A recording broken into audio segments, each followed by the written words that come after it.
ప్రియమైన సహోదరి సహోదరులారా, ఈ దినము రూత్ ప్రేయర్ ఫెలోషిప్ ద్వారా దేవుడు అందిస్తున్న వాక్యము 1 యోహాను 2:17 లోకమును దాని ఆశయు గతించిపోవచ్చున్నది గాని దేవుని చిత్తమును జరిగించేవాడు నిరంతరము నిలుచును.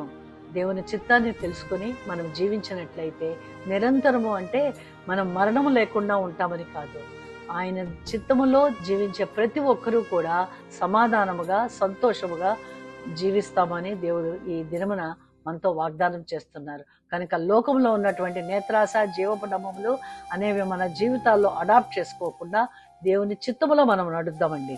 ప్రార్థన చేసుకుందాము. సర్వశక్తిమంతుడైన దేవ, మాలో లోకాశలు కలగకుండా నేను నీ చేతి వేళ్ల నుంచి మేము ఈ లోకాన్ని చూస్తూ నేత్రాశ, జీవపు డమ్మము మా జీవితంలోకి రాకుండా మేము జాగ్రత్త పడినట్లుగా, మీ చిత్తములో మేము జీవించగలిగినట్లుగా నీ కృప మాకు దయచేయమని యేసు నామములో ప్రార్థించి వేడుకొనుచున్నాను తండ్రి.